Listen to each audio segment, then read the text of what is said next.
Hey, everyone. Hello everyone. Hey, how you doing? You know how we do. We not gonna get started until you tag and like your friends, your sisters and your brothers and your mothers. So Your sisters and your aunties. if you ain't tagging and sharing, then What you we ain't doing? right. Something ain't right. Yeah. No We ain't shade. right. Jesse, is the Don't thing say. on?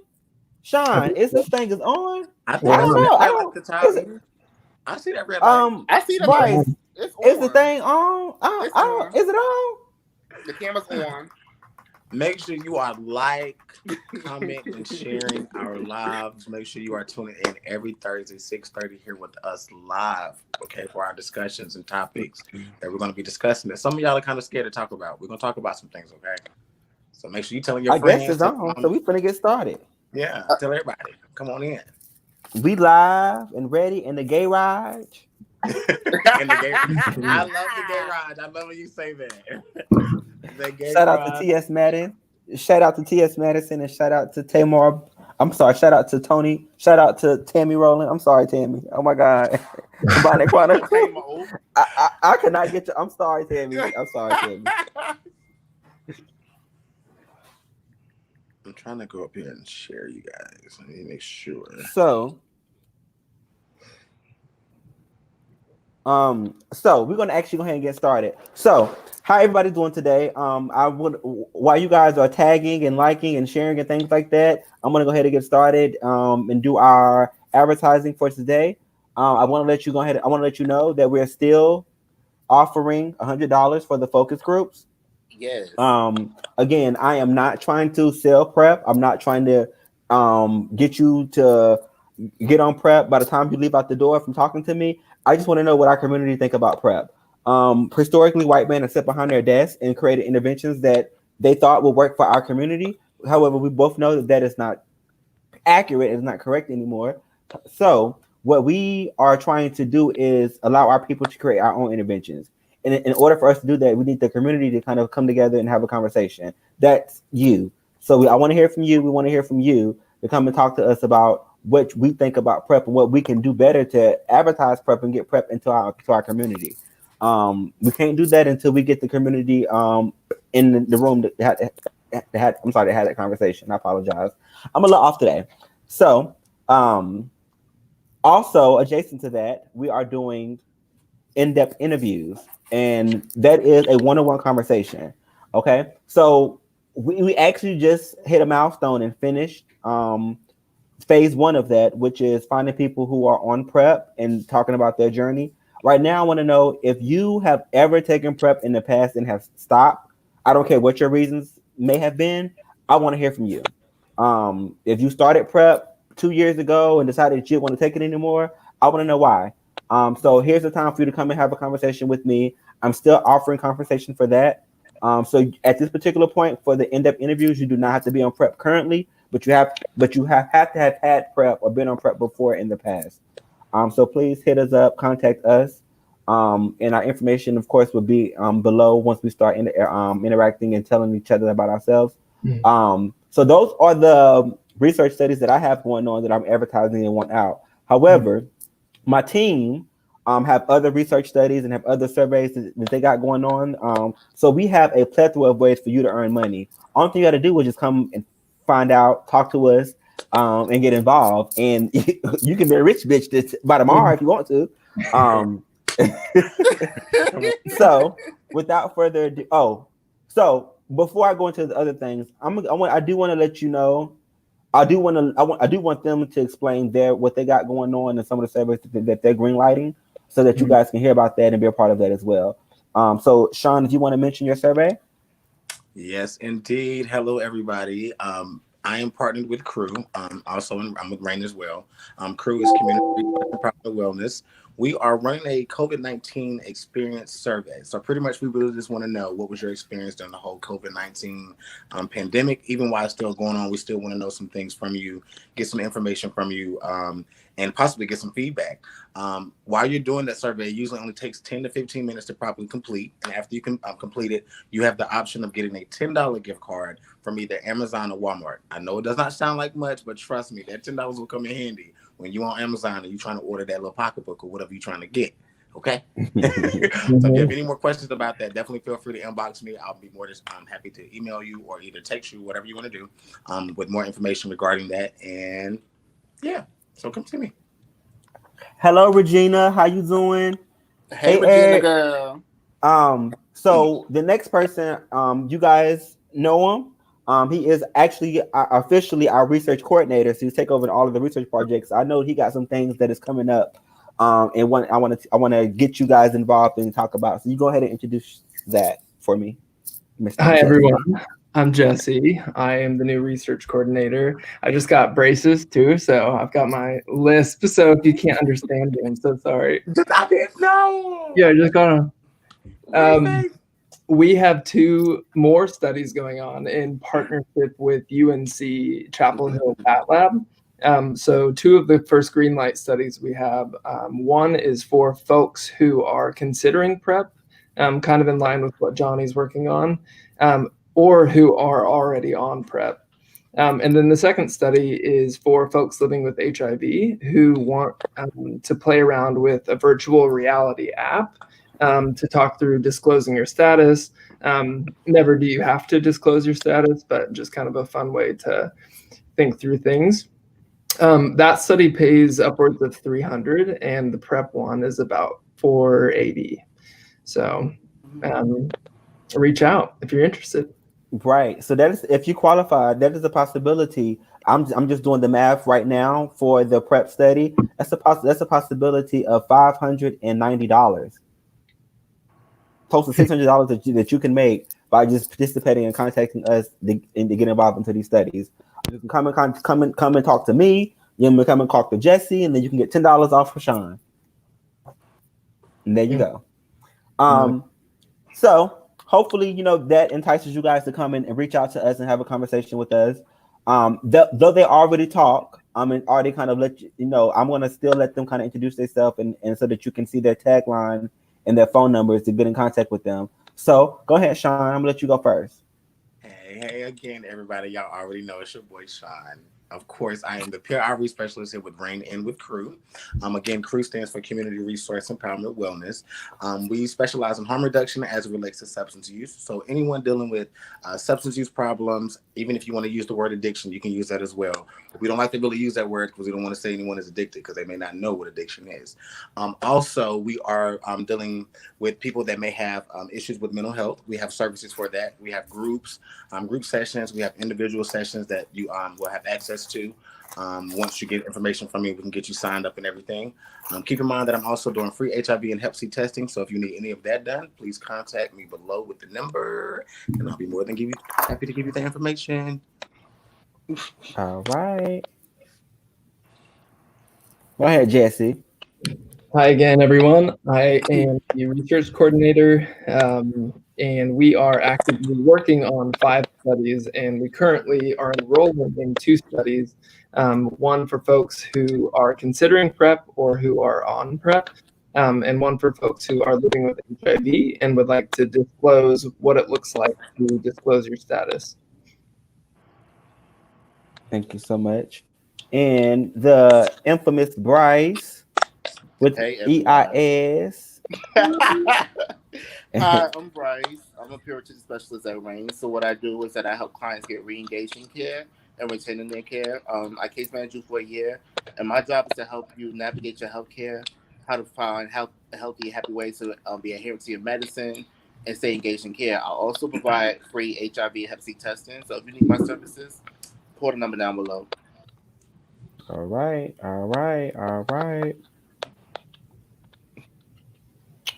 And I'm Johnny. For anybody that know, I just am around and love, peace, and happiness everywhere. And that's just that. So let's dive into today's topic because I feel like here's the y'all thing. your feelings. I'm definitely in my feelings. I'm not gonna lie. I'm definitely in my feelings. So today's topic is feeling some type of way. And I'm actually going to pivot to these two men here diagonally, so they can kind of talk about feeling some type of way. They kind of, so we can kind of introduce the conversation. Take it away. What two men? I'm about to say, what two men were you pointing at? You and you and Bryce. Oh, Okay, you ready? You ready, Shawn? go ahead. I mean, child, I'm a sensitive person. Hey, Trees. Hey. Hey. Girl, yeah. So anything can make me feel away. But I also need to learn how to navigate that healthily because not everything really needs all that damn energy. It's just like whatever, let it roll off your back. Mhm. So how you feel, Shawn? Just basically the same way. I feel like a lot of things that not even just myself, but a lot of people tend to put more energy into than what it needs to be when it comes to being in your feelings, regardless if that's with a relationship, friendship, job, whatever you do. I don't care what it is, anything that may alter your like mood or change the way that you're thinking about a situation. I think sometimes we do put a lot of energy into it instead of just realizing it's really a mental thing that we kind of are dealing with, and we can process it in certain ways. And people have different coping mechanisms to deal with those type of things. So I think that I have there was a time frame in my life to where I thought that I wanted to feel some type of way, but only myself felt only myself knew I felt some type of way. I think sometimes we forget to be human. And it's okay to have natural reactions and natural emotions to things. I think that people tend to I think the society now has tend to kind of try to get people to kind of I'm sorry. Previously, I feel like we're moving. I feel like we're going into a better direction going forward. But previously, I felt like society has always said it's not okay to cry. It's not okay to be in the corner. Don't self isolate. Like all of that stuff was kind of weird to people. Like that was something that people didn't normally do. Of course, I feel like now. You have your summer walkers that are out, and things like that. That's promoting, mental health and things like that. I feel like it's more talked about and it's more something. It's something that we can kind of talk about and it's more accepted. So I'm gonna be honest. That I haven't heard it. Summer Walker was probably one of the first artists that I've heard. That's me. That's me. Okay, that's me. To address things like that. I know about Cheryl Pepsi Riley back in the '80s and things like that, but she wasn't perceived as well. Yes, I'm old as fuck, so don't look at me like that, Patrice, because it's me. Bitch, I'm older than you. What do you mean? I know you're older than me. I don't I know, but you made a face. But when I dropped that little hot tea. But anyway, no, I was just saying I felt like back in the day. I mean, she wasn't perceived well at all with the genre of music that she was putting out as it relates to feel some type of way of mental health and mental stability and things like that. And I just wonder how she would have fared, with now trying to come out with the message that she would have came out to. Right.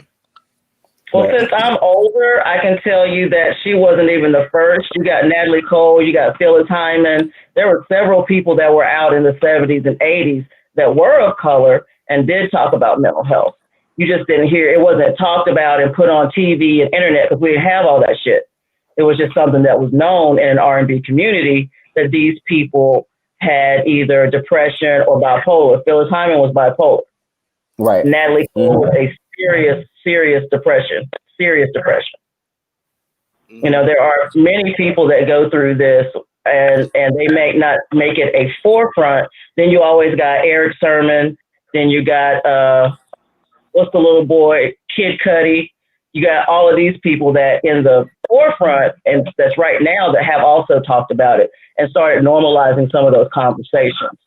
But also, how do you navigate actually finding out that you're at least sounds depression versus feeling away? Because I can hear Kid Cudi talk about depression. I could be like, I'm depressed. But I'm not really depressed. I'm just right now, I'm in the funk.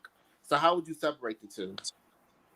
Can you separate the two? Is that even possible? Yes. Yeah. Feeling some type of way is something that you're like, oh, I feel like this. I need to stop fucking with these people. I need to do this, and I don't want to do that. Depression, real depression, means you want it to end. I'm done. I'm out of here. I want it all to stop.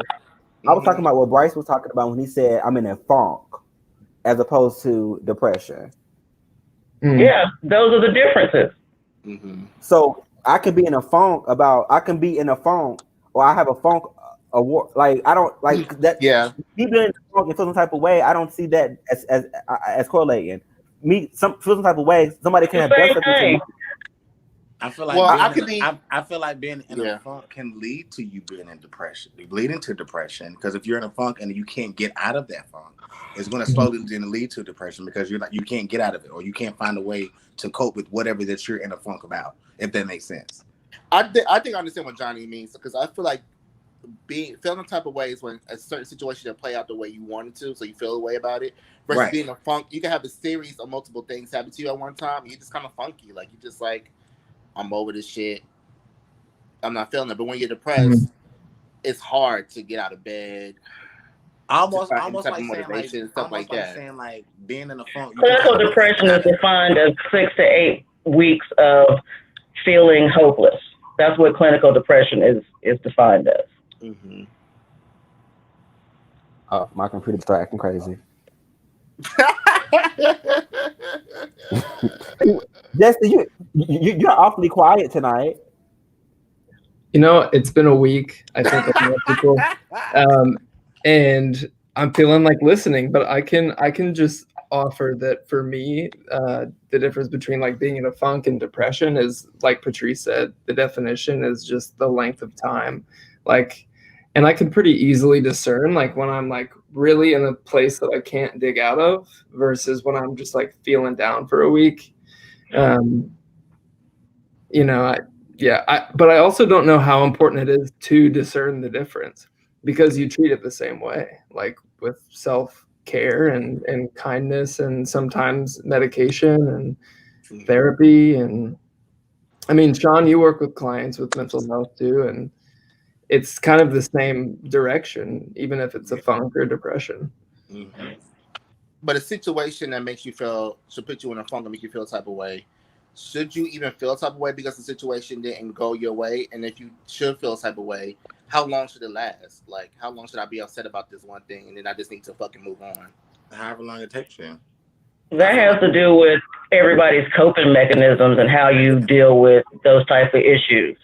Some people can get over it in an hour. Some people can get over it in a week. I mean, it just kind of depends on that person. Yeah. Depends on what it is too, exactly. Yeah. And also when it happens, like in relationship to how you feel already when it happens. You know, because like if you're feeling great and something shitty happens, like you probably won't take such a hard hit. But if you feel terrible and something shitty happens, then it might hit harder and take longer.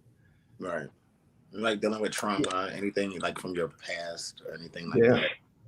That may trigger you or put you in that type of mood can easily just come up out of nowhere, because you can be you know what I mean? Something can happen, the smallest little thing can just put you back in that mindset of where you were before, and you instantly get back, you know, you slowly end up getting back into that funk or whatever the case may be. And it's like, okay, well, I know how I dealt with it before, but let me try this way this time. You know what I mean? Yeah. Or whatever. So. I also think that too. I think a lot of times people kind of get it misconstrued. I know I've gotten it misconstrued in the past before, because I've never been that person to kind of sit and wallow. I've always been a get up and go person. So when I see somebody like wallowing in something that may have happened or make them feel some type of way, or they, you know, can't get up out of that funk, as Bryce would say, you know, I often saw myself judging, and not judging in a bad way, or not judging like, you know, things like that. But I'm trying to be like uplifting and things like that, and my efforts are not being. I feel like I'm some type of way because my efforts are not. It's not uplifting you, so I'm taking it personal. And now I'm in my feelings because I'm trying to uplift you and make you happy again, and you're not happy yet. What else you need me to say? Like, what you want me to do? Happy, right? Right, and then start cutting with my words. Oh, what you want me to do? Go buy some balloons for your little pity party? Like, you know, so it gets worse. Too. So I feel so I have literally watched myself. I literally watched myself try to uplift somebody and literally dig myself right along with them just because was upset that I wasn't able to be that person to uplift them. Don't you think though that maybe like if you know that it can be a chemical thing, something that someone can't control, their depression, nothing you say or do is going to do anything for me, and it's not about you, it's about me, you know. Right. So then you're in your field and I'm depressed. Right. And they don't match. I think that is a good. I think that was a good example or analogy of what makes that different.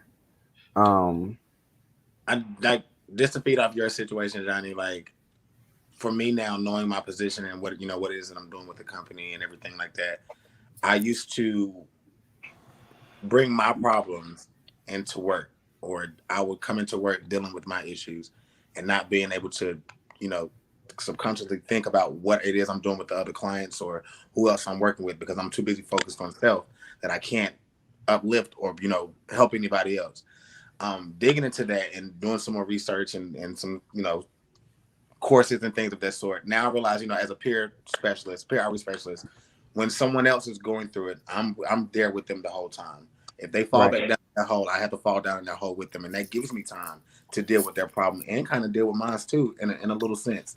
But at the same time, still keeping the focus on them and letting them know that I'm there regardless of whenever they make it out that hole. I'm going to be right there with them. If they fall, regardless of 3 months later down the line, they just so happen to fall back into that mood of depression or whatever they're going through, I'm going to fall back in with them.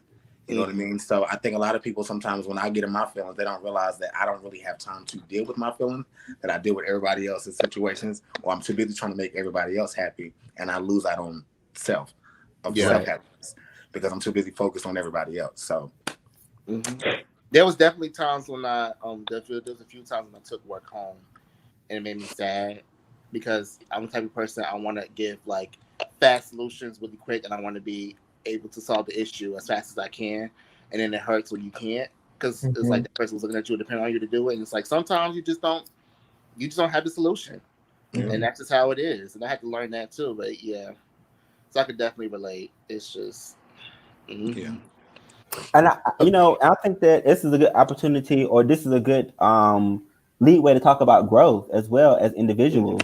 I felt like that story that I shared with you guys earlier was something that I had to come to terms with and actually rewire my thinking, as I started getting more information working on that rain.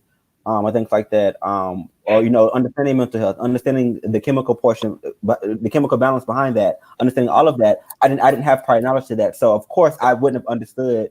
Why can't I make you happy? What's wrong with me? Why can't I want to make you happy? I love you, like. But I do remember when I first started, I had a very similar experience to Bryce, where I would go home and I would cry, because I cannot detach myself from a client. I couldn't do it. And those were times where I felt like I was going through a series of depression, but no, it was just me feeling some type of way. I was taking on a feeling of somebody else, or not able, or feeling helpless at that moment, unable to do anything to help that person situation get better, and I didn't know how to detach from that. I think, and I could be wrong. I think anybody that maybe not, anybody that's new to this field may experience something similar to that, and have to learn how to detach themselves from situations like that. I being one. I'm a sensitive person, so I take on everything. If somebody else crying, I want to cry with them. They going through it. They want to go in the room and hug. I want to hug them too. I'm a weird person. I don't cry with you. I'll give you the tissue and I'll hold you, but I'm not. I'm a cry baby. I don't cry. I'm a cry. Look, ready to cry now. I'm sitting there like, oh, wow. But how would you define that being like passionate about your work versus being like just personally sensitive? Like, am I sensitive, bitch, or am I just really passionate? Like, damn, I really want to save you. I think it's a sense of. I think it's passion. I think that I think one of the things that I always considered myself a empath, but I think Patrice has used this word a lot for a lot of people. And when once she started putting it to people, I start seeing it a lot. I start seeing it in a lot more people because I was able to identify. Like, I don't know, something that she said to allow me to identify that with other people, other than myself. And I'm like, wow, like that is so true. Um, I didn't associate that. I wouldn't associate Shawn being an empath or things like that. I wouldn't associate, So there were some times where I had to like sit back and watch people and say, oh yeah, okay, now I can see what Patrice is talking about. Okay, I understand that. As far as work wise, I was able to sit down and actually see that happening around me. Something's going on here on my computer. There we go. Mm-hmm. For Please, how me, you feel? I'm gonna say, yeah, you got What you got? How you feel? About Being which part? passive versus being sensitive. Um,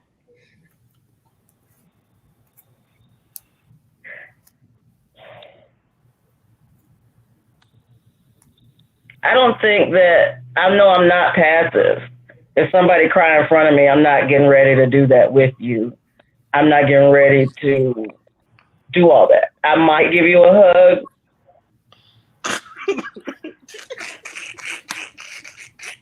That's just not me. Yeah. I am one of those people. I mean, if it's needed and it's like a really bad something, then yeah, I'm going to do that. If it's somebody that I know very well, then okay, yeah. But if it's just an acquaintance that is like, oh my God, I wrecked my car, I'll be like, oh, that fucking sucks. no. Yeah. But I ain't going to try to sit down and cry with you over the phone. I love Bryce. When he wrecked his car, I gave him the biggest hug in the world. Right, but I just want to clarify something because so Patrice is a hard ball. Don't get me wrong. Patrice is a hard ass.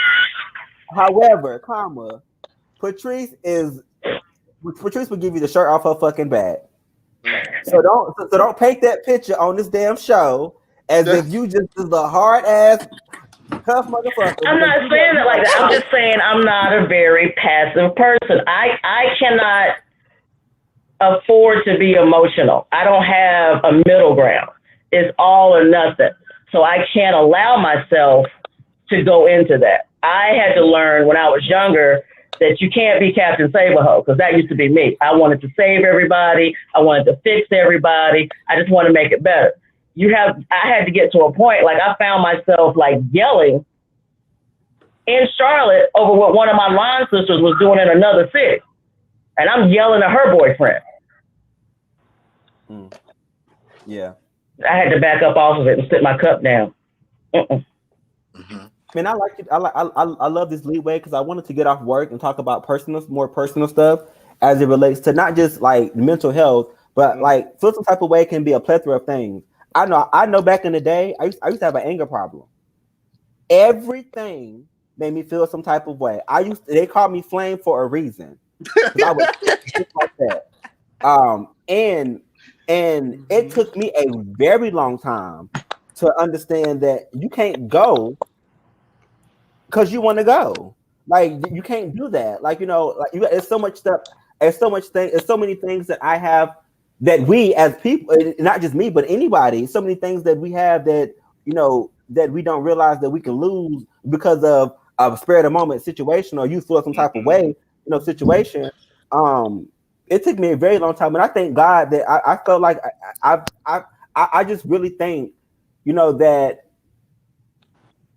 I wasn't fortunate of those ones that got locked up I did some crazy shit back in the day, and I just thank God that I wasn't fortunate enough to kind of be the ones that that got caught or then the fight then got too big to where it couldn't be contained and police then came. I do thank God for that, but I just remember like. It just wasn't. It was so easy for me. I didn't care. As a matter of fact, it got to the point where my friends, it didn't have nothing to do with me. My friends can call my phone and say, "Johnny, about to buy who, what? I'm on the way," and that's it. and instantly I felt some type of way.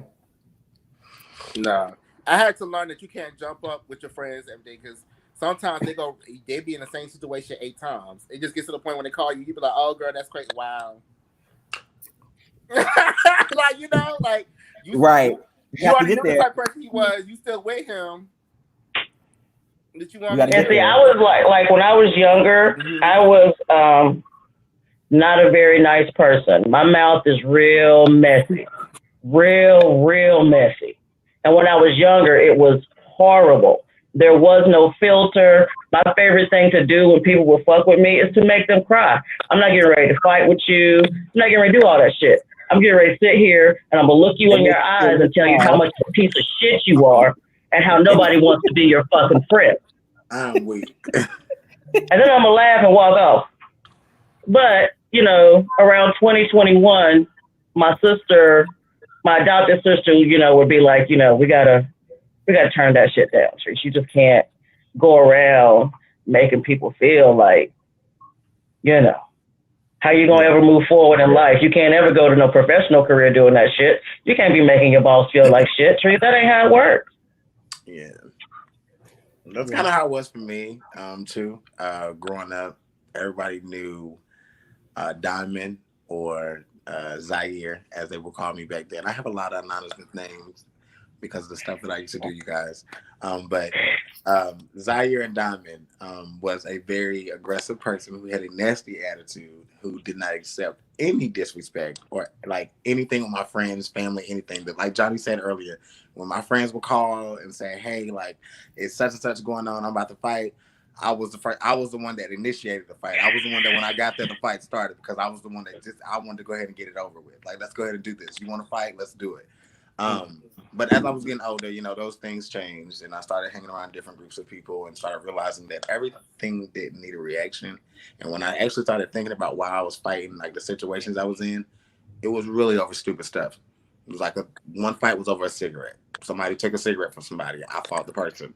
Like we fighting over stupid stuff. Like it's just like for short. For short. A whole Newport short. It was Newport at that, okay? Yeah. I had to let him know, like, it was just too much going on there. But just saying that to say, like, even with situations like that, you have to realize in those moments, it's a mental thing too. Like, if you go about it a certain way, the consequences of what will happen when you go about doing it this way. Mm-hmm. You know what I mean? So definitely just take time out to just think before you actually just jump to conclusions with any situation and just go and just ramshack it. Just think about it first. Mm-hmm. Think about what you're doing first, please. Yeah. I had a fresh mouth since birth. I'm just starting to bite my tongue. And you still do. Yeah. I do. I'm sorry. I had to. You've gotten better. I got better. Yes. When I was You've gotten better. It didn't matter how bad I got beat. My mom used to be like, I said that to my mother, I would have been dead. Well, girl, you're not your mother, so. Yeah.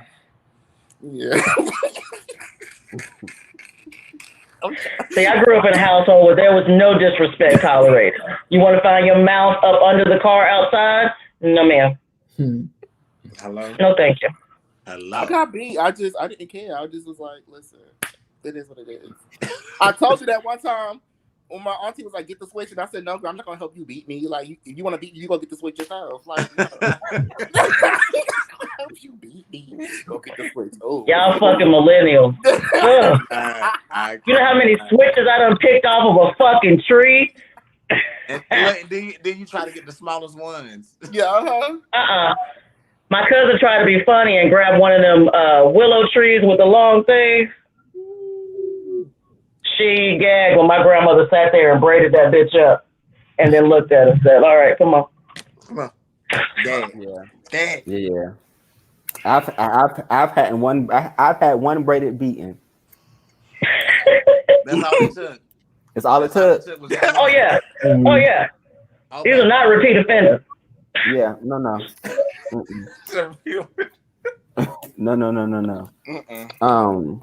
That bad baby. I think that first hit is always the worst. It is. For me, it's about halfway through when you're like, shit, are they done It's yet? stinging. It's starting to sting. Mm-mm. I can't with y'all. That's when you know you're about to have welts in the morning. You're like, fuck. Girl. Over. Mm-mm. It was I good think time. Good time. I do feel like oh my god, y'all made me miss what I had to say. God, it was so profound too. It's gonna come back. It's gonna come back. You're right. How you guys feel about self-isolation? Is it good to isolate yourself, or should you face on certain situations? I think, like Shawn said earlier, it's like up to you and how you feel. Like, if you need to isolate. If you don't. You have some people. This is detrimental for some people. Yeah. Right. Some people they cope and they like to be around people. It makes them happy. Do you have some people who like to isolate themselves? Me personally, I go into a bubble. I call it my personal bubble. When I'm in my bubble, do not mess with me. Because at that point, I'm evaluating everything. I'm taking everything in. I'm processing it. I may even be overthinking a little bit, but that's just me. Let me overprocess it with myself. You know what I mean? Let me handle this myself. When I come out the bubble, everything is still normal. I'm just still being myself, but I'm taking time out to just really focus and get things together here. Because when things aren't here, then when I can't get it together here, everything else goes crazy else around me. Like I can't process nothing because I'm not fully together here. Yeah. You know? So definitely isolation is to me. I think self-isolation is something that I mean it's definitely needed for me. But y'all ever had that moment where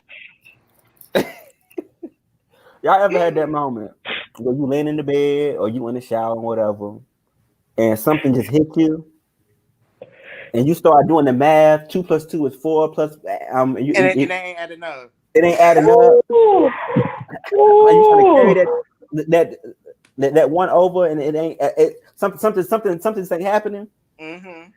Listen. So have y'all ever seen Baby Boy? Yeah.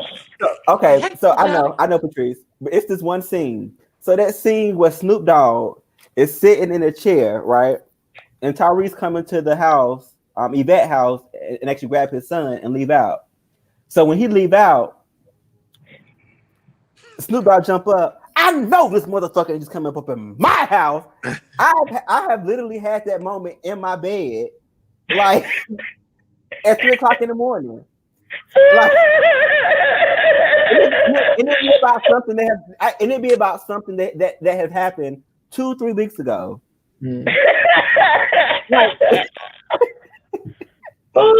I had a revelation in the shower. My ex had told me a lie, and I believed it. And as I was in the shower washing out, I was like, that don't make no sense. So I literally got out the shower and I walked up to him. I said, "Hey, that don't make no sense."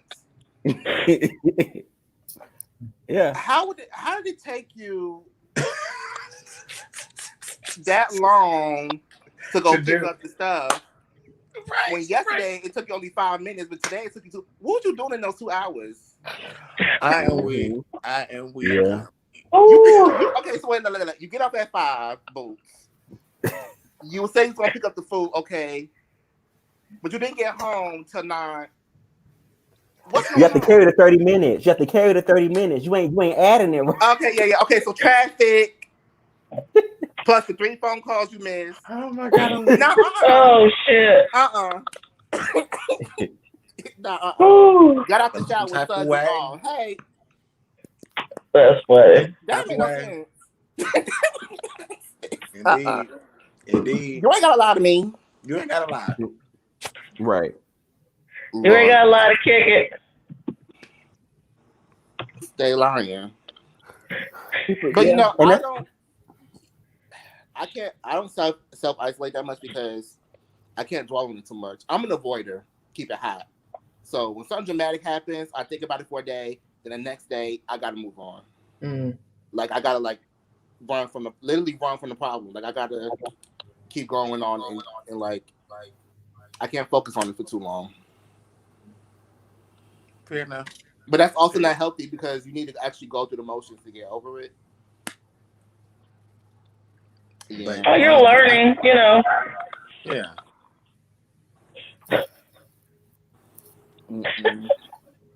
That chest just keep getting heavier and heavier. Mm. I don't like if something happens and I don't do something about it, I'll obsess over it. Mm-hmm.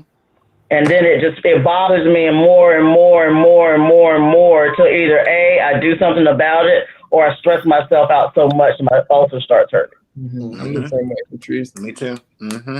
But see, when it comes to like intimate relationships, I address the problem as soon as it happens because it's like, nah, we need to talk about this. When it comes to friendships, there's a bump in the road friendship. I don't address it as soon as it happens. I try to come nicely and be like, because I feel like boyfriends are disposable, but I feel like real good friends are like gonna last a while. So I'm kind of like, I want to make sure that if me and Rashawn had a problem, I want to make sure when I come to Rashawn, it comes out nicely. But if we together, I'm like, DeMarcus, don't do that. Yeah. See, I'm the opposite. Yeah, like I am the opposite. When it comes to my friends, you're gonna eat it. You're gonna get every bit of it. Mm-hmm. What happened? Oh. You need to get it together. We talked about this. Yes, we did. More than once. She told me before, if you're going to keep dealing with it, I don't want to talk about it. You still with him. 3 strikes and you out. You out. Take me out to the ball game. Take me out to the crowd.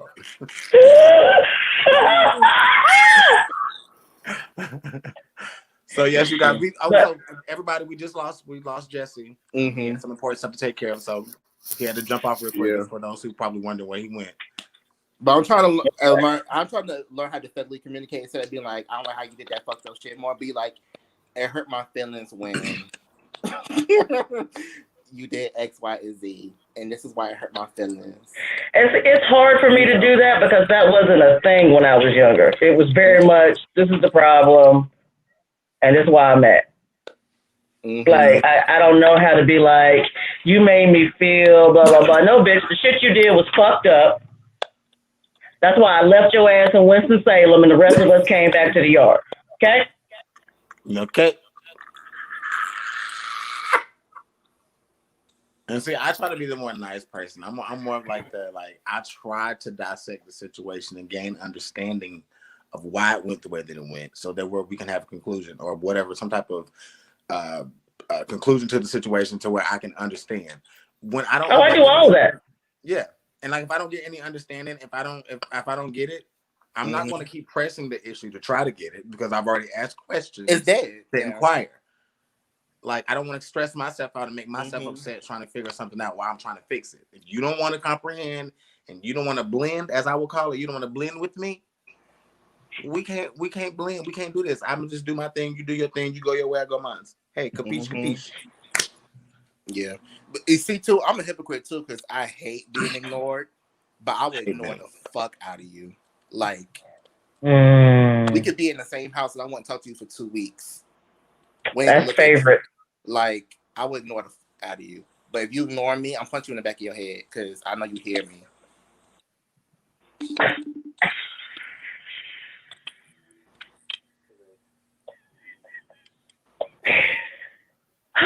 You sitting there and normally playing that game, and you hear me talking to you. I mean, I don't have a problem with it. I'm not a social person, so it's really not about isolation for me. I'm not naturally okay being around people. My comfort zone is being by myself. So it don't matter if I'm stressed out or not. That's just how I am. But I don't do well talking to my significant other when they piss me off.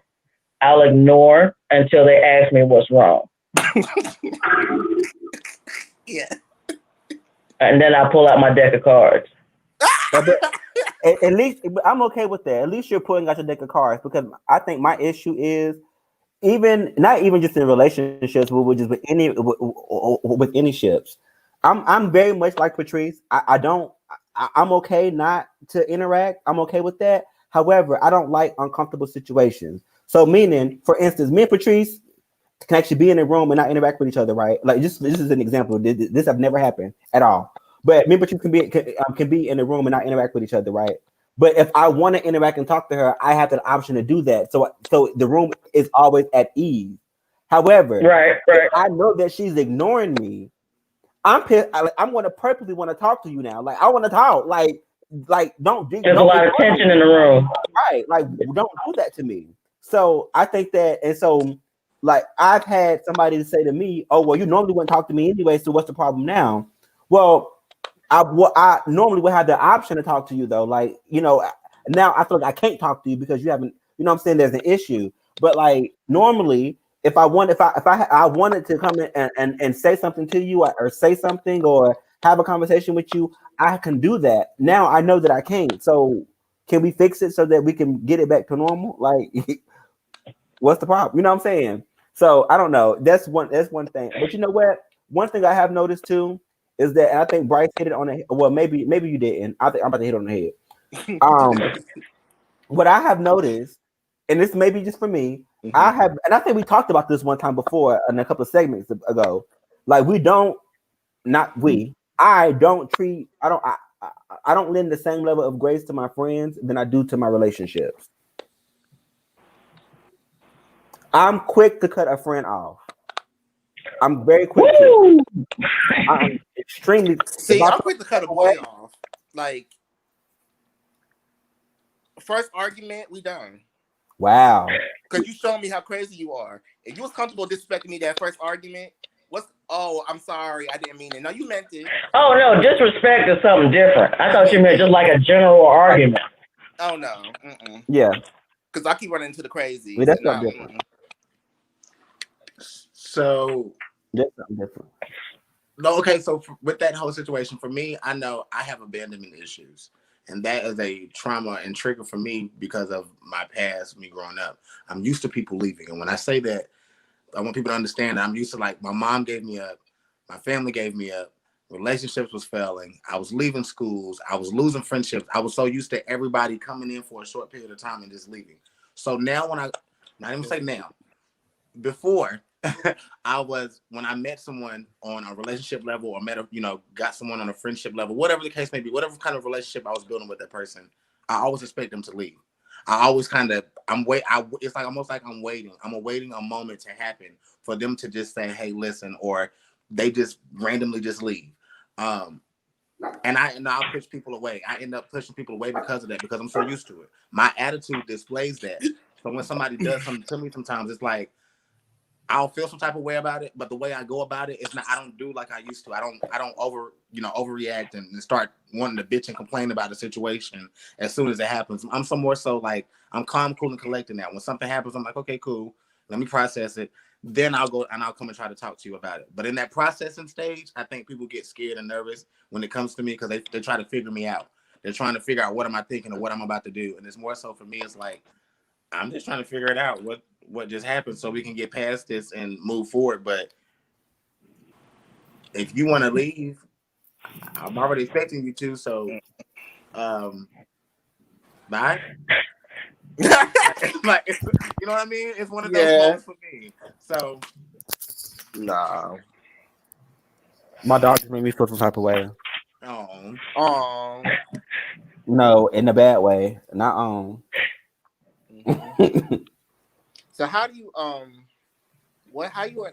define people trying to chase highs to not feel the situations? Like, I need to constantly have sex, I need to constantly smoke, but as soon as I come down from it, it's like, oh, I'm dealing with the problems and I don't want to deal with them no more. So how would you It's called addiction.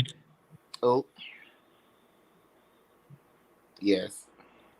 Let me go ahead and text my homegirl. It's called an addiction. Bryce, stop texting me.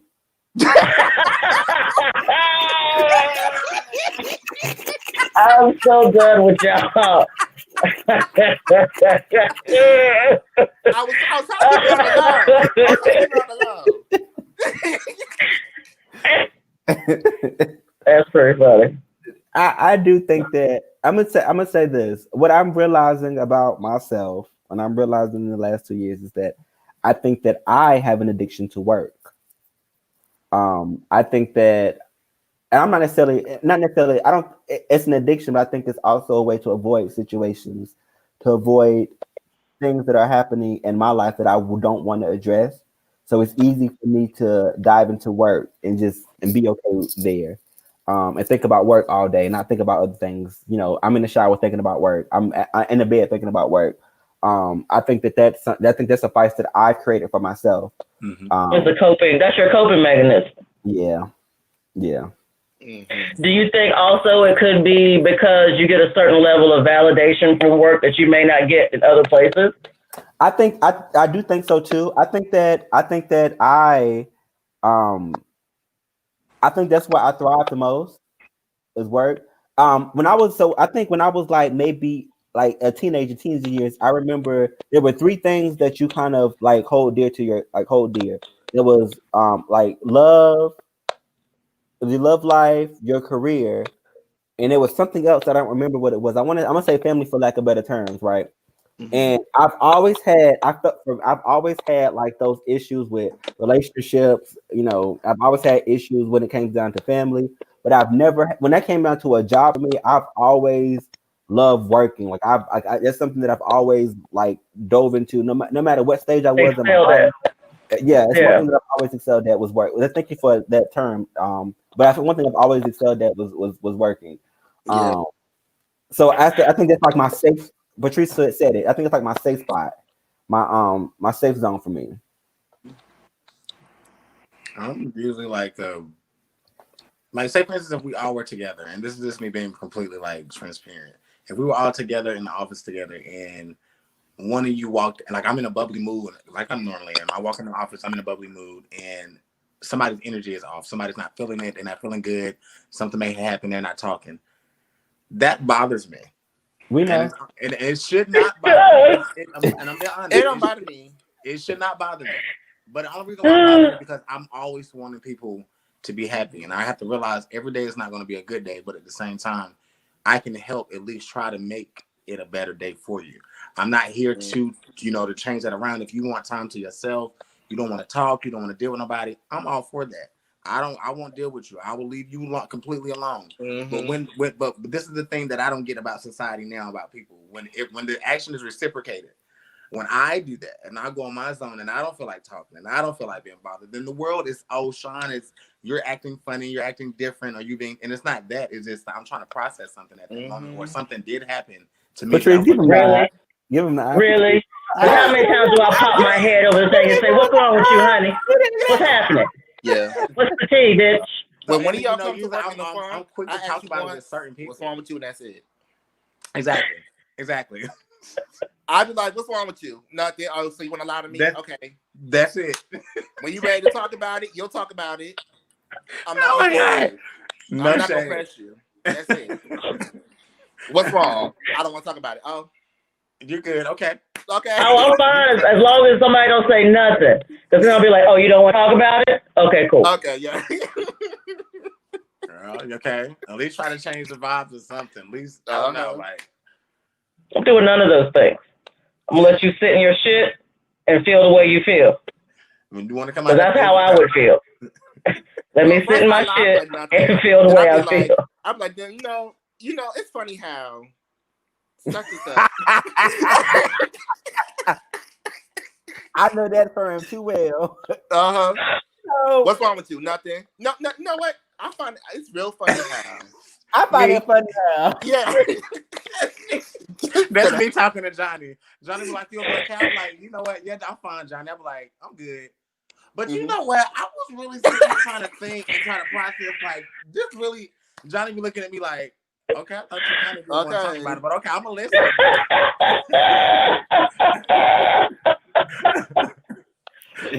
Oh, that's funny. I know that term way too well. Trust me, I do. Especially La Flame. I also want to talk to you. I want to talk about removing yourself from a situation when somebody wants to bring you in, but then you have to be like, quick! I can't be in this. It's quick! Quick! Quick I story. have no problem. I'm about to say quick story with that, Bryce. I'm glad you brought that up. This literally just happened to me. I was just talking about this with Princess, a girl that I'm training with. In this position that I have now, certain things that I don't do no more. I don't hang with certain crowds of people because of certain things that trigger me or may put me in situations to where I may feel like I'm uncomfortable. I was friends with someone who was still indulging in activities that I did not want to indulge in. I thought this person respected the fact that they knew where I worked at. They knew the career that I was trying to make for myself. They respected me as a person, but apparently that wasn't accurate. I had to remove myself from that situation. I'm now getting shunned for it. I'm getting backlash from not wanting to be around these people or that person because of those things. Do I feel bad about it? No, I don't. I can actually honestly smile and say it and be honest. I do not feel bad about it. Only reason being because I was trying to put, not even trying. I wanted to lead or at least help lead you into a better space that you can get yourself out of the situation. But I see that you did not want the help. So I can't force it on you. The only thing I can do is wait on you. When you're ready, I'm still going to be here. But as of right now, I'm removing myself and I'm isolating myself from that situation until you realize and understand that I'm your friend. I want to be your friend, but I can't be your friend and I don't have to be around you while you're doing certain things. Just saying. And I just person watching, love you, but still. and it's nothing. It's nothing but love. Let me tell you something. I mean, let me say this. You know what I'm saying? Let me spit some words of wisdom to you right quick. Young love. I'm just joking. But I'm just saying. It's just like there come a time. I have literally cut off lifelong friends, like friends that, I'm explaining this to you. When I was 16 in somebody's tub, drunk, and somebody that I didn't even know, naked, they could call this person to come get me every single time. I'd be across town somewhere. Like they knew to call this one particular person to come get me every single time. This person was somebody that I literally called it was like my soulmate. Not in a romantic way, but that person was literally I felt like it was my soulmate. Like everything about this person was just so magical. I don't know. I can't even explain how the bond that me and this person had and whatever. But what I realized is that I do believe in soulmates and things like that. But I also believe there are people in your life that you are naturally going to outgrow, that you're going to naturally outmaneuver, outmove things like that. There are times where we couldn't talk about the same things because we didn't have anything to talk about, and things like that. We didn't want to. I didn't want to go to the same places they wanted to go, and things like that. And then it went from me looking at those situations to me defending my character every 5 minutes. Every 5 minutes is something going on that I'm doing something making some type of way, and I'm constantly having to defend myself to you, like, and you know me, like, you out of anybody else know who I am. Why am I having to defend my character towards you? I mean, to you. And I think that for me, that was my breaking point. After a series of things happening, but that me defending my characters to somebody, even to you guys, I can't do that. Like, that bothers me to the core because I felt like we put ourselves in situations to where we've got to know each other. We have a love for each other and things like that. I honestly feel like you guys have my best interest at heart and vice versa, and things like that. So, but when my character is in question, that's one thing that I still have not mastered with me to feel some type of way. I still can honestly say that makes me feel some type of way. I don't like it. I hate that. My mother, I can defend my mom. I thought you no, ma'am, because we're not doing this. Like, that bothers me the most. I hate that. But that was just I'm just dropping a little breadcrumbs your way, and what I'm saying, whatever. But after talking to, and after saying that, I just realized that I'm not fully grown yet. I ain't there yet, because I still have. That's still one way to get me out of pocket, is me having to defend my character to you. I'm not there yet. So I'm going to detach, or I'm going to rewind everything that I've said that was so wise earlier today. I ain't there yet. Sis. I still got some growing to do. It's okay. It's okay. I think that you're going to learn something throughout life. If you're not learning something new, every day, then you need to kill yourself. So, but for me, I don't have, because when I was growing up, I was such a nerd and so odd. I got used to people fucking with me real young. Mm-hmm. And I just adopted a persona of fuck you, you're cool, and fuck you. I didn't care. I have zero gives a fuck about how you feel about me. What the fuck you say? Is that what y'all say? I can't. I can't. I'm about to go. I'm leaving. Listen. I can't. As I was trying to say, at the end of the day, you have to be your biggest cheerleader. Yeah. It's not about what anybody else thinks or says about you. When you get up in the morning and you can stand up in front of that fucking mirror and say, okay, bitch, I'm with you. Shit is cool. Even if you have done fucked up shit, it's about accepting and acknowledging those things and accepting yourself for who you are at that time in your life. Mm-hmm. And if you're able to do that, the outside shit won't fucking bother you because it won't matter. Yeah. You have to find your self-validation, your self-love, your self-credit. Like, I know what's wrong with me. I'm real upfront and plain about my shit. Shit's fucked up. Yeah. However, I'm not saying yes. That everybody got to play that balance and maintain. Yeah. That's what right. you say? No, I was saying because I was saying Patrice fucked up. You were saying that, and I was saying yeah. And I wasn't saying yeah to that. I was saying yeah to what you to your overall statement. Yes, to the message. To the message. To the message. Yes. I want to clarify that. I had to accept that I was the villain in somebody's story before. Because you know we can really sit here. You did what? And I was the villain to somebody's story. You can sit there and be like, this person did this to me, this person did that to me. Then I also have to realize I did this to that person, I did this to this person. So that I had to really sit down and be like, there were times when I was the antagonist in somebody else's story, and I'm not perfect at all. You gotta own it. You gotta own it. If the viewers don't put that quote on Facebook and quote Bryce, y'all ain't doing something right. That man said, and I quote, I was the villain in somebody's story. Man, if that ain't real, I don't know what is. It's the truth. That's a lot of wisdom right there in that man. I'm telling you. Don't be so quick to point fingers at other people when the pin is pointing back at you. It's always something that you may have done to trigger that person or that person. I'm regardless with that statement. That statement. Go ahead, Bryce. I'm always the bad guy. I tell my friends, if you need to blame something on somebody, you need to lie about going somewhere, blame it on me. I'm cool with it. I love to be the bad guy. My shit. Well, Tree had me out. I did. And if somebody, man, girl, call me, well, so-and-so, yeah. I don't know who, I ain't talked to you, but if the motherfuckers call me and say, was you with? I was. We had a good ass time. Girl, we have so much fucking fun. Remember that time you got some bitch? I almost busted my ass. I am that motherfucker. That motherfucker is me. I'm going out of town with Patrice next week.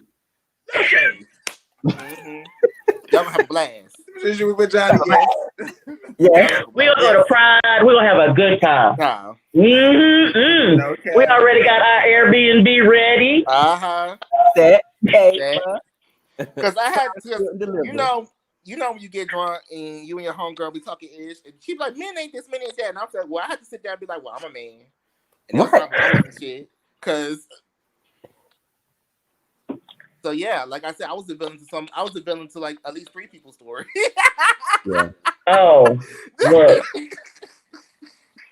I am Cruella de Vil in this bitch. You hear me? You gotta think about it. If you ever become a public figure or somebody famous, there's gonna be 2 people, at least 3 people that's gonna be like, fuck that bitch, because that bitch did this and this and that to me, and you really did it. So it's either you own up to, or you be like, what? That bitch lying. I don't know her. You know, like. Or you're gonna be like Remy doing a bid upstate for no reason. There's this one person in my past that I know if I make it, I already know Like this one, I'm gonna tell you, it's one. It is one, and I already know. I know. Oh my! I know what he's gonna say. I When know your what he gonna publicist do. asks you, is there anybody that has a personal vendetta against you? I'm gonna tell you. Hey, y'all gonna have to take his ass out because he's gonna ruin me. I'm telling you, it's Right one now. person. I already know. Mm. So I don't know, and whatever. Look, And he watches. He watches. people ask me all the time because I'm so political. Oh, Trees, why don't you run for city council? No, ma'am. You know how many skeletons I got in my closet? Baby, listen. I could build a house with that shit. You hear me? Woo!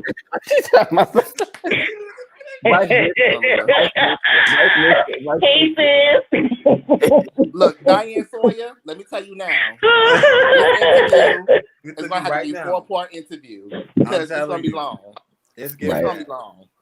Okay. No, I'm gonna need Oprah. I'm gonna need Oprah and Ayana. If I don't have none of them, I'm not doing it. If Ayana fix my life, don't come to my door. I'm not. No. I am unable. You said you're not fucking with that intervention. It's nothing. If Ayana don't dig a hole in my backyard and tell me to speak into it, y'all, I don't want the experience. I want her to hit the table in front of me and say, not today. No. Interventions are so funny to me because people be pouring their hearts out. I'm not that type of person. I'm like, bitch, you know you fucked up on drugs. You need to go. I'm not gonna be like, it hurts me so much. You know you fucked up on that coke. You gotta go to rehab, baby. The people here outside, the cars outside. Let's go. No shit. I had one person try to pull me into an intervention with one of my friends. And it was their mom. She was like, well, Trees, I think that it would be good if you was there because, you can talk. You want me to talk to them? I can go talk to them, but I'm not going to be a part of no sitting in no fucking circle listening to y'all sad songs. But I'll go cuss them out real quick. We can do that.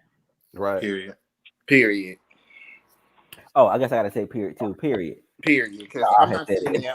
Everybody said it, so I was like, okay. Period, poo. Period, poo. Okay. The last question I want to ask. Oh. Do you think you would necessarily need a therapist to fix your mental health, or is medication a good revenue to go? You said what now? Do you necessarily think you need a therapist to work on your mental health, or is medication good enough? I think depends on your issue. Yeah, I was gonna say depending on the level of your issue, like, and what you're going through at that time. When I was first diagnosed, I did therapy first, then they put me on medication, and then I did therapy for a little while after that. But a good therapist will teach you coping tools, and they'll show you like what your triggers are. Like for me, when I start to get upset, I have to check 4 things: am I cold? Am I hungry? Am I sleepy? Oh, maybe it's 3 things. Those 3 things. Check all those 3 things. If all that shit is good, there's no reason, then I don't have any trigger going on, then I'm really angry. If it's one of those things I'm not done, no, bitch. That's a side effect. That ain't real anger. Yeah. I actually talked to someone who wanted to actually seek therapy. And they told me that therapy didn't work for them. They went to like more than over 6 sessions, and they told me how much they paid for each session, but it wasn't for them. Like they just felt like the way he broke it down to me for him is that's not what he needed. He actually needed to be medicated. So they referred him over, and he got all that situated. But the therapy part wasn't helping for him. Like he felt like he at least wanted to try, but it just wasn't working. So a good therapist will tell you if what they're doing is not working for you. Yeah. Like some people have to go through 2 or 3 therapists before they find the one that works for them, that speaks the way, that gives them what they need. I happen to be lucky, and my first one looked at me and said, listen, you can come in here and waste your money if you want to. You can be honest or you can keep lying. It's your money. I don't give a fuck. I like her. already. Right. Whereas you go to some therapists that want to coddle you and hold you and tell you, oh, I just see such a sad little girl, and we just have to hold her and bring her out. Bitch, I'll kill you.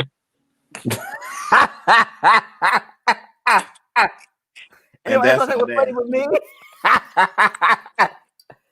Patrice, have you been watching Harley Quinn? The cartoon? Yes. I have seen a couple episodes, yeah. It was an episode like that, and it was Harley Quinn. They was in her head, and there was a little girl. Oh, yeah. They was roaming around trying to kill everybody. That's what they remind me of. But, the first session I went to, she just sat there, looked at me, and was like, "Oh, so how you feel about that, bitch? I talked to you for like an hour. What the fuck you got to say? Tell me something. Give me something. Something. Feedback. Something. Tell me you care. It's gonna be something. okay. Something. Like I don't need you to care. I just need you to give me the tools. Something. Say something. Gosh, that's crazy. I guess that was too overwhelming for her. I don't know. but also it takes more than one session. But it's like you think that? Yeah, I mean that's true too. But I know I know the therapy when I was a kid. My first therapist, she's my second therapist. She was not my first, and she I still got my little box and whatever, and it was like defining like things and defining me, defining what triggers me, defining moments. Who was this? Who was it? It was so like I loved every minute of it, but I had to get to that point because the first 3 or 4 sessions it was literally just me talking, and I don't know, and I think she realized in the midst of me talking, like after 3 or 4 times, this is what I want. That's what I think is going to work for you. This is what I think is going to help you and things like that. Because I think she realized I didn't know who the fuck I was. I didn't know. You know what I'm saying? So, yeah. I had one male therapist. He had a mirror at his desk, and I was like, I don't know what's getting in my way. He took a mirror. He was like, but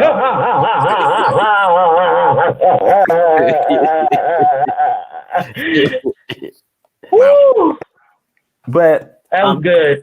We're gonna bring this thing to a close. And I just want to say that I think that while we all have moments where we feel some type of way, I think it is important to know that you should not react in the moment. Take some time, think to yourself, figure it out, and then react. But after you took that time and thought about your stuff, you have no regrets. Sometimes when you react in the moment, you could regret a whole lot of stuff. whether or not you said it, whether or not you did it. There have been plenty of times where I stuck my foot in my mouth. Just recently, so those moments happen. I want to thank you guys for holding it down with us tonight. Y'all came and y'all wrecked shop. I appreciate that. Y'all shared, y'all liked, and y'all loved, and I appreciate that. I just want to make sure that y'all are all going to our Keeping It 100 page and is liking that as well, and is watching the show from that platform, because sooner or later, within the next couple of weeks, we're going to be stopping.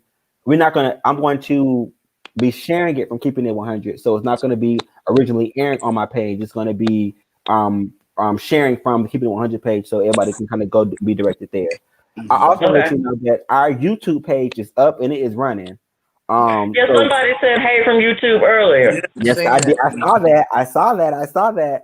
So our YouTube page is up and running. So I'm going to be heavily trying to advertise that on Twitter. On Instagram, so that if you do, some people don't have Facebooks. So if you still want to watch and want to be involved in that, you're going to be able to watch that on YouTube as well. So I'm excited about that. It's up and running. It's going. It seems like it's going good. So make sure y'all go check that out. We're gonna try to create some sexy stuff over there too. We make it look good. You know what I'm saying? You may see me in the nice little photo shoot and whatever. Try to get some people over there. But I want to remind you guys, we're all here We have a couple of studies going on. Jesse and Patrice have that prep study that they got going on as well. I have you can earn $400. Oh, I'll be pointing the wrong way. 400 for just hitting a button on the app every day. Come holler at me. Right. Also, and it's actually 480. Also, you have the option. But if you play your cards right and you qualify right, you have the option to get 500. Another 100. Hello. Also, if you play your cards right, you have a chance to get $590 for just doing a survey with Shawn. That's almost $600 that you guys have a chance to win, to get it. It's all up to you. It's you. I'm telling you something. That's somebody's literally no effort. Literally. That's somebody's unemployment. Go look in the mirror. It's you. Come on now. Stop playing. Come on in here. That's somebody's light bill. Y'all be sitting out here talking about you need money and all that on your Facebook. Like, come on now. That's a car payment. Girl, they want the money you posting that ad on Only for Fans, you could be sitting down chilling. Why y'all arguing about Brandy and Monica? Because we already know who's gonna take that anyway. But still, no cap. Shawn, don't play with me. Matter of fact, before we go, and we're actually gonna start doing this starting next week. Yes.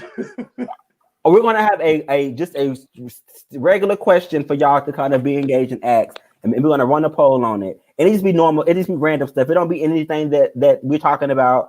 It's just something that is random. So I'm gonna start it next week, but because we're gonna miss the whole Brandy versus Monica thing, y'all I want y'all to comment after hours, after we end the show, who y'all think gonna win? Because my hands, it's Monica for me. It's Brandy for me. What are y'all talking about? Is there a versus this weekend? Yes, it's Brandy versus Monica. Versus. Nobody want to see that.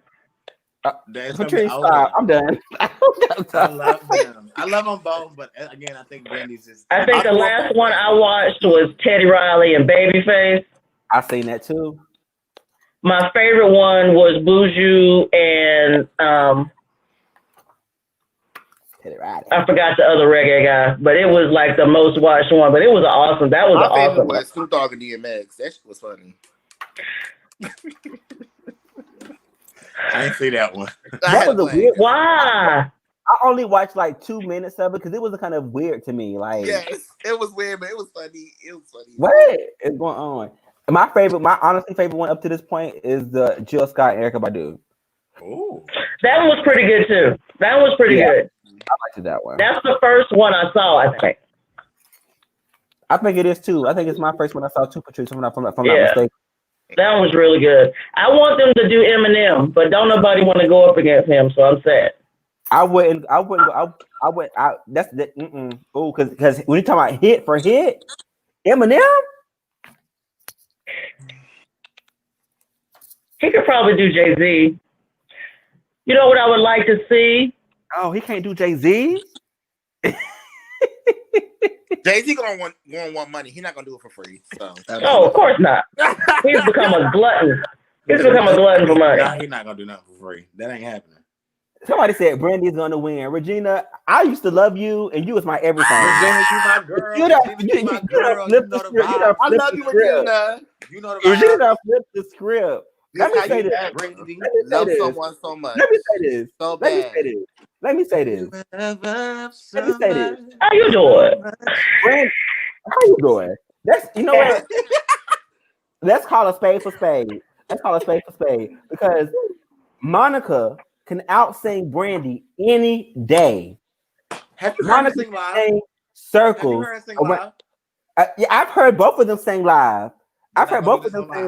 However, what I will say is that Brandy had better marketing. Never. So Brandy, Brandy had better. She definitely had better marketing and more money behind her label. No.